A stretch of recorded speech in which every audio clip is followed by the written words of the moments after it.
With betrayal and broken promises, the PM faces fury as he ditches plans for Northern rail lines. The eastern stretch of HS2 and a new fast line from Manchester to Leeds are both scrapped. It's because of the euphoric high of what the opportunity represented. So to have the rug pulled from under us in such an abrupt way feels brutal. But the PM tells us a new upgrade plan will bring faster connections a decade earlier. This is a stupendous sum of money, most of which is going to levelling up across the whole of the East Midlands, the West Midlands, the North and the North West. But the backlash includes, again, MPs from his own backbenches. After a tumultuous 2 weeks, Anushka presses Boris Johnson on this latest move, as well as on the sleaze scandal. Also tonight, Azim Rafiq apologises after past comments of his own are brought to light. Where is Peng Shuai, a new twist in the disappearance of the Chinese tennis star who claimed a senior politician assaulted her? Long Lost Family, how Paul's documentary naming the first British man to die of AIDS brought a beautiful graveside reunion. And it was a name that sounded so sweet, so seductive. Killer Instinct, Lady Gaga tells Nina how she prepped for her murderous role in the House of Gucci. Then once we started filming, what was challenging was feeling the real-life symptoms of being Patrizia all the time and what she went through.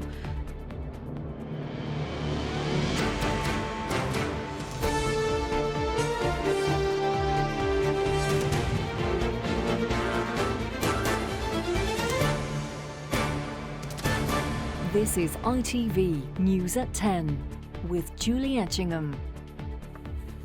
Good evening. When Boris Johnson and the Conservatives were swept back into power with an 80-seat majority a little short of 2 years ago, it was in the north of England that the election was won so convincingly. His promise to level up Britain was key to the support he got. HS2 would help achieve that, with rail links from London to Manchester on one side of the Pennines and to Leeds on the other, with a nifty new link between those two powerhouse cities thrown in. Today, he backtracked, prompting a backlash. The Manchester spur goes ahead, but not the one to Leeds, nor the link between the two. Mr Johnson says this revised timetable for HS2, with its additional upgrades to existing lines, will level up the north more quickly by a decade. It won't cost as much, he said, it won't chew up as much of the countryside, and journey times will improve. But that hasn't stopped accusations of a betrayal of the north from Labour politicians, national and regional, those banking on HS2 in its original form, and even some Tory backbenchers.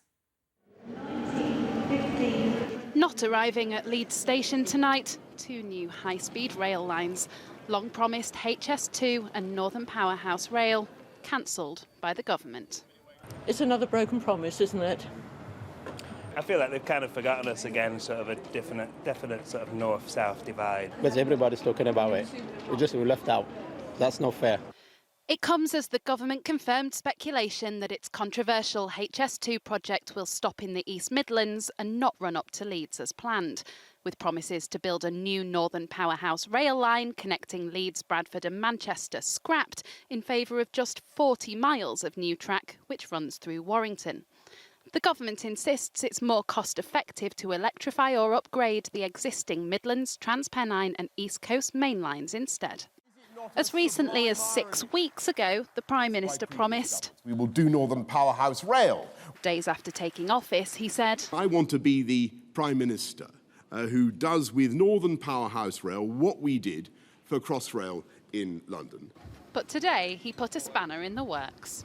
Those extra high-speed lines take decades and they don't deliver the commuter benefits that I'm talking about. Successive Conservative governments have sold people an exciting vision of a brand new high-speed train line that will connect cities across the north of England. A vision that was never just about the infrastructure, but about the jobs and opportunities that it could bring. The government insists today's announcement will bring those opportunities quicker, But in Bradford, businesses say the change of plan will hold them back. Disappointed doesn't even begin to describe it. It's because of the euphoric high of what the opportunity represented. So to have the rug pulled from under us in such an abrupt way feels brutal. Do you struggle to get people to work here because of how difficult it is to get here? Yes, very simply, yes. Labour denounced today's decision as a betrayal of the government's levelling up pledge. The government says its announcements today will deliver the services that people want and need more quickly. What do you say to that? Well, we know that we've got a Victorian infrastructure across the whole country, and we know that we need new lines. But unfortunately, those new lines aren't coming north. And while the Prime Minister has pleased those Conservatives who feel HS2 is more disruptive than it's worth, can I thank this government for getting rid of the eastern leg of the 2B arm? That was a damaging, destructive thing for South Yorkshire, giving us no benefits. The Northern Powerhouse rail decision provoked backlash on the backbenches. I'm deeply disappointed by today's announcement. The Bradford district has been, in my view, completely shortchanged. And many here feel they're being left with what they call a second-class service, still waiting, again, for their upgrades to arrive. Hannah Miller, News at 10. Well, the Prime Minister refused to accept the criticism that he was betraying the north of England. In an interview with Anushka, he said a stupendous sum of money would be spent to make train services better and faster. He also refused to apologise in that other big row of the past 2 weeks, his handling of MPs' standards of behaviour. Today was all about rail for the Prime Minister, who crossed the country by train, pausing in Warrington, one end of a newly announced high-speed line, to greet and smile and chat. Selling a big package on rail, £96 billion, but significantly smaller than many in the north had hoped. By your own estimates, you're spending almost 90 billion less on trains than you might have done. I mean, that is not levelling up. Well, first of all, you shouldn't judge something just by how much money you're putting into it. I think that's a very weird way to look at things. But secondly, this is a stupendous sum of money, most of which is going to levelling up across the whole of the East Midlands, the West Midlands, the North and the Northwest. So money alone. If you really care about spending money, that's not my top priority. My top priority is commuter value. My top priority is getting better, faster, you used to be, more before you were services. Prime Minister, you were an editor of a magazine. If I was a journalist and I came to you and I said, the government says they're going to spend way less money, but what they're going to give you is much better, you would describe that as spin. No, because what we're doing is we're spending a stupendous sum of money. You cannot, in a country like Britain, just go around building colossal new mega lines through countryside, through town, through villages, at a cost of hundreds of billions of pounds that takes decades to deliver. You're admitting there, though, that this is about politics, right? It's a project that would help Labour cities in the north and be really disruptive to Tory voters in the Midlands. It will help cities, whether they're Labour or Conservative or whoever. It will help all cities in the north. I really want to ask you about the Owen Paterson and Standards debacle. You have told us that it was a mistake. You've told your colleagues that you crashed the car. You've even said you had regrets. I don't think I don't think I actually use those words. Okay, why can't you just say you're sorry? Why can't you? What's wrong with that word? I think probably what people want to see is that the Parliament is working on a cross-party way. They do, but they also want to see an apology because. I think what people. Do you think it's a negative thing? I mean, I think it humanises somebody to be willing to say sorry. You've heard what I've had to say. Moving on from the word sorry that you don't want to say, people are facing really tough times. Yeah. Inflation is rising. You'd need a 7% increase in your wage, according to the IFS this year, if you're on 30 grand to stand still. Do you realise that they look at what's going on in Parliament and it's really difficult for them to see that whilst that's what's happening in their lives? I think that it's absolutely right that we should focus on people who are going to be having a tough time over the next few months, and we've got to make sure that we look after them. And with that, it was back to the work of government, and the Prime Minister was gone.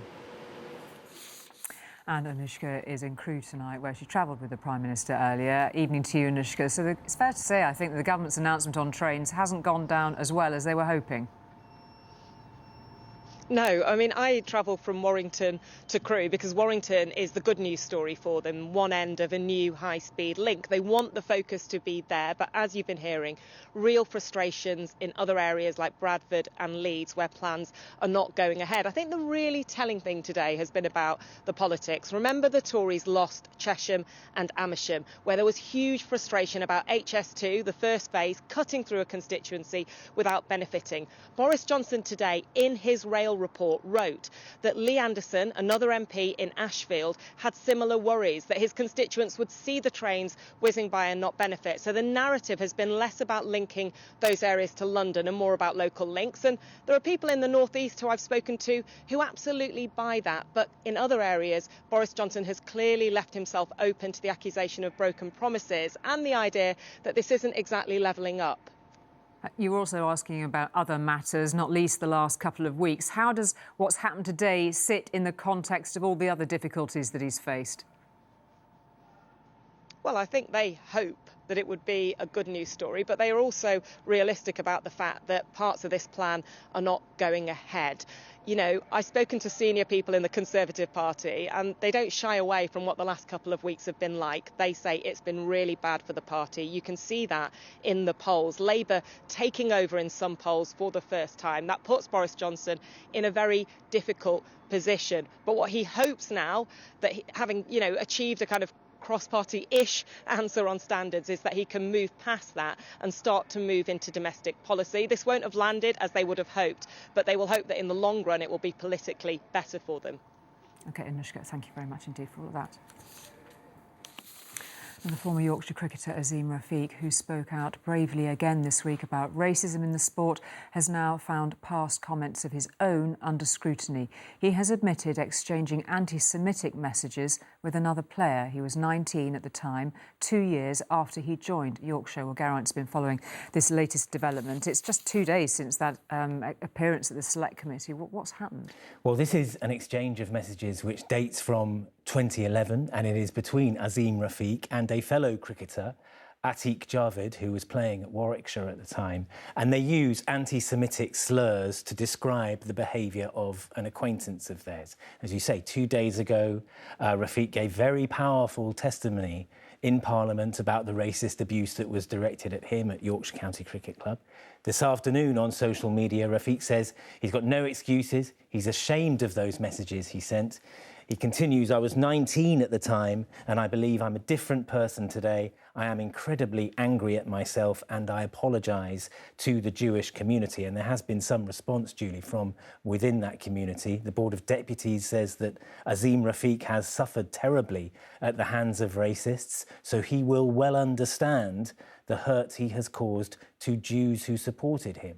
The Jewish Leadership Council, meanwhile, recognises that Rafiq has taken full ownership of these remarks. He's apologised, and through his own experience, he's learned a lot about racism in the years since they were made. OK, Geraint, thank you very much indeed.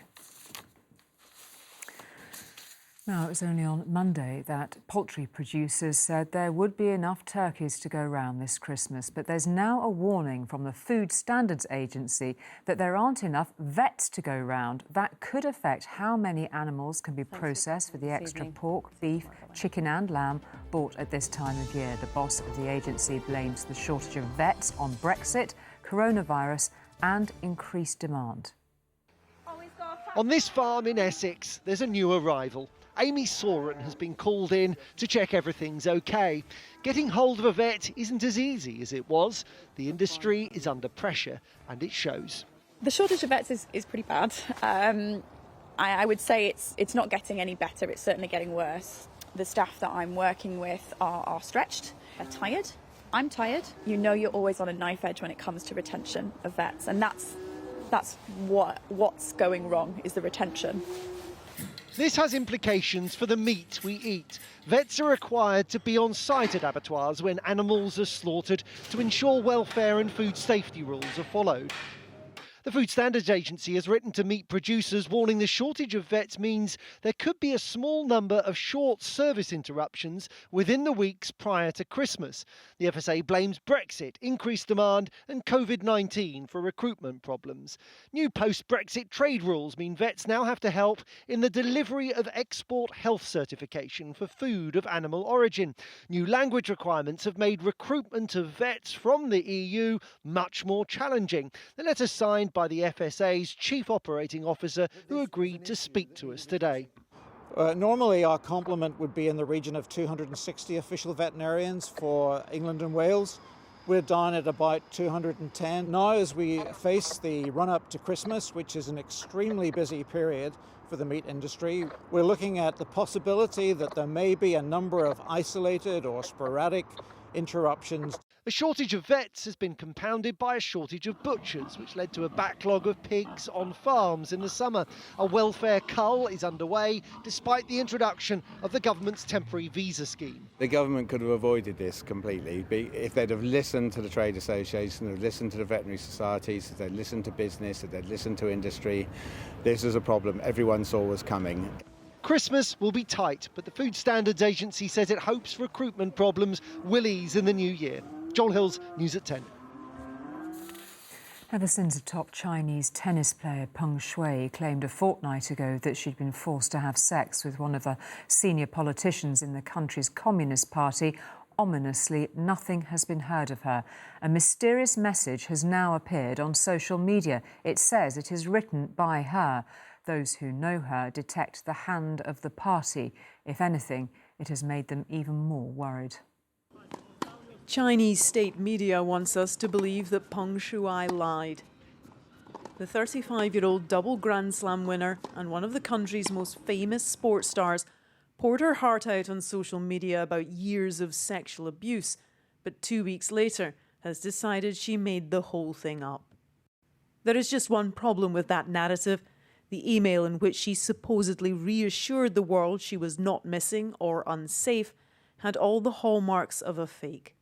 Not least the mouse cursor, bizarrely visible in the second line of text.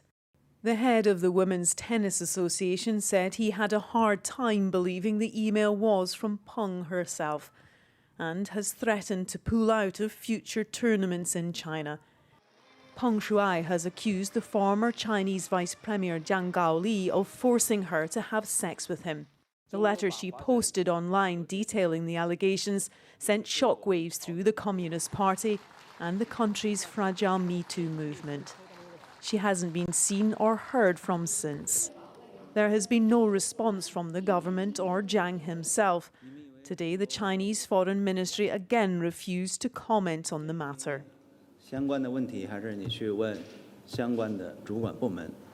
Naomi Osaka is among the growing number of fellow players who have raised their concerns with the hashtag #WhereIsPengShuai. And despite the government's censorship, it appears Peng's claims have been heard by the Chinese public.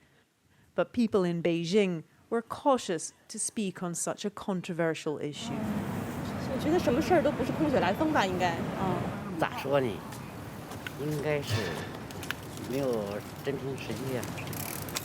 We have no way to verify the claims made by Peng Shuai.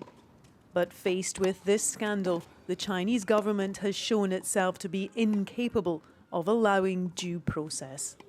Debbie Edward, News at 10, Beijing.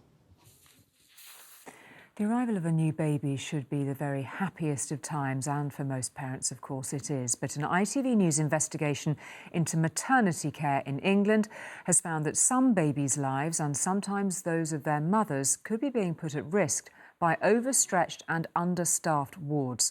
One senior midwife has described to us how problems are being missed, and she and her colleagues can't give the level of attention and care they want to.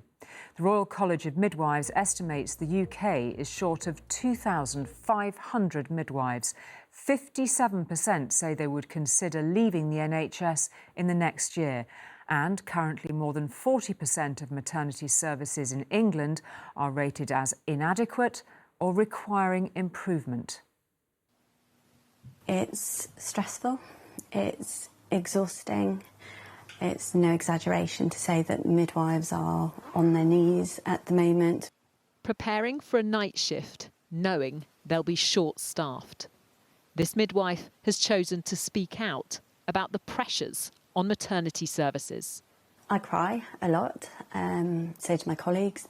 It's tears of frustration and pure exhaustion. She went into the profession to support women. Now she feels she's failing them, with lives put at risk. The ideal is that you would see a woman within 15 minutes. It's not always possible, even with the best will in the world. She could have come in with bleeding, she could have come in with concerns over her baby's movements, and it could be an hour or more before we get to her.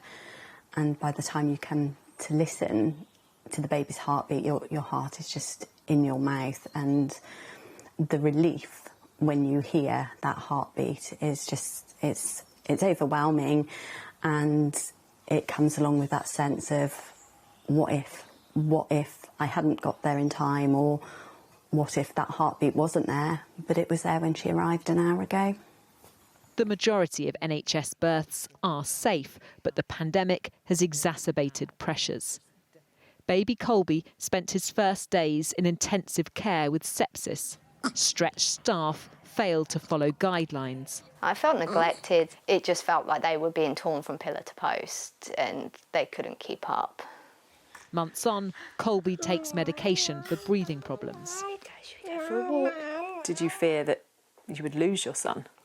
Oh, definitely. The whole of my labour, I was intensely watching this monitor and terrified, watching his heart rate go up. I know there's lots of fantastic midwives and lots of fantastic staff working for the NHS that are doing their best, but the system is fundamentally broken.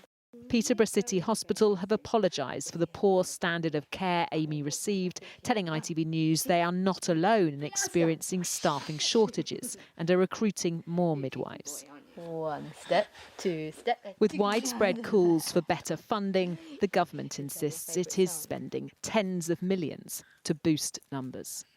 Rebecca Barry, News at 10. And those are just some of the experiences of people who've used or provided maternity services. Parents or midwives who want to share their stories with us can email birthstories@itv.com, and they could then form part of future reports. Thousands of people who live with the HIV virus that causes AIDS will soon no longer need to take pills every day to keep the virus at bay. The NHS has been given the go-ahead for injections instead, 2 together every 2 months. They'll keep the amount of virus in the blood, what's known as the viral load, down to manageable levels. Well, treatments like these, of course, can be the difference between normal life and death, so different from AIDS being the death sentence it was in the 1980s. Last week, we identified the first person in Britain to die from the disease, John Eadie. Watching was John's niece, Karen, who, for 40 years, never knew what had happened to him. Now we've been able to unite her with another branch of her uncle's family. When we began our search for the first man to die of AIDS in Britain, we had no idea we weren't the only ones looking for him. Hi, Hello. Karen. Hi. It's Yes. so amazing to meet you. John Eadie was Karen's uncle. Actually got some family photos you might like to have a look at. She spent 40 years searching for answers she finally found on TV. I saw the item where you just showed the death certificate and I thought, I recognise that, so I rushed to the cupboard, pulled out the death certificate, and I was going, oh my God, it's the same person. That's my uncle. Because he was adopted as a boy, John's family tree is almost impossible to trace. But Karen's father had a dying wish to find him. I have actually fulfilled my promise to my dad, and that means such a lot to me. So, Karen, I have actually got 2 other photographs for you that you can finally add to your collection. Oh, wow. Here is Thank you. John Eadie. Good grief. Do you know, he looks so much like my dad in that one. Thank you ever so much. John had remained a medical mystery, briefly mentioned in a science journal, until last week our documentary on ITV revealed he was the first to die of AIDS in Britain. It was just really friendly and really warm. Paul and Pam also contacted us after seeing his story. They knew John. He was their adoptive uncle. We were aware of what happened, but being in the 80s, it wasn't, well, late 70s, early 80s, it wasn't talked about, and sort of hits home when you've seen how he was alone. That's the saddest part, in being alone. But there is comfort in sharing his story. This is the first time all three relatives have met. We've brought them together to see where John's buried in Harrogate. We can put some flowers down, can't we? Now it feels like he's real, you know, and it's nice to put closure to something. Finally, we know the significance of his name. John Eadie won't just go down in family, but national history. Paul Brand, News at 10. Lovely outcome now when Prince Charles and Camilla arrived in Egypt today. There were, as you'd expect, meetings to attend and a speech or two to give. Climate change is a big concern there because Egypt will be hosting the next COP meeting, number 27, next year. But there was also the chance to stand and wonder among those wonders of the ancient world, the pyramids, of course. The Prince said if ancient Egyptians could do all this, surely humans of today can do something about climate change. Finally, it sounds like the script for a film. There's love, family, jealousy, betrayal, money, power, glamour, and a contract killing. In fact, it is a script for a film, but it is also the real-life story of the Gucci family. Lady Gaga brings it to life. The main character, Patrizia Reggiani, who ordered a hitman to kill her ex-husband, Maurizio, the boss of the luxury fashion brand. Lady Gaga spent months getting into character and told us today she had felt what she called the real-life symptoms Patrizia had felt. It was a name that sounded so sweet, so seductive. The real-life story had everything: love, wealth, revenge and murder. And getting the coveted lead role of Patrizia Reggiani, the woman convicted of having her husband, the Gucci heir, killed, meant for Lady Gaga total absorption in the character, which she admitted affected her mentally. I don't consider myself to be a particularly ethical person, but I am fair. She spoke in an Italian accent for 6 months before, and then for the entire 3.5 months of filming. That must be incredibly difficult, and also it must play with your head slightly. You know, it started to play with my head later. Then once we started filming, what was challenging was feeling the real life symptoms of being Patrizia all the time and what she went through. A woman living in a man's world. What I can say, though, is I had a wonderful experience working with Ridley Scott. He cared what I thought. He cared what I was feeling. He cared about my mental health as I was experiencing a lot of trauma while we were filming. Do you want to be left in the dust? House of Gucci, which Ridley Scott directed, tells the story leading up to the shooting dead of Maurizio Gucci in 1995 and the subsequent jailing of his ex-wife Patrizia for hiring a hitman to kill him. She was released in 2016 and is reportedly annoyed at Gaga's refusal to meet her before filming. I think what she did was wrong. I think she deeply regrets it. And if anything, I extend my heart to her daughters. They probably don't want that, but for what it's worth, I do care deeply that this must be very painful for them. You know, as an actress, that's something I have to reckon with. At least it's my name on the mugs, not yours. Our name, sweetie. She does, however, say she wants her film to expose the sexism Reggiani faced. Don't be such a cretin.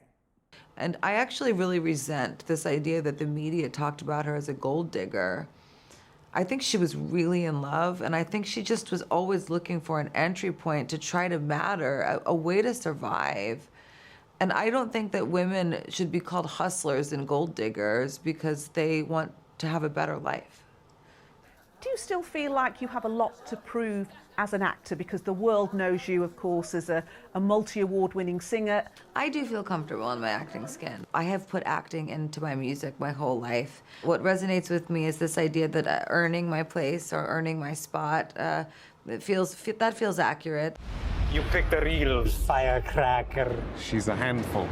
Bravo! There is already talk that that spot might include an Oscar nomination. Nina Nanar, News at 10. And that is News at 10 this Thursday night from all the team here. Good night. See you tomorrow.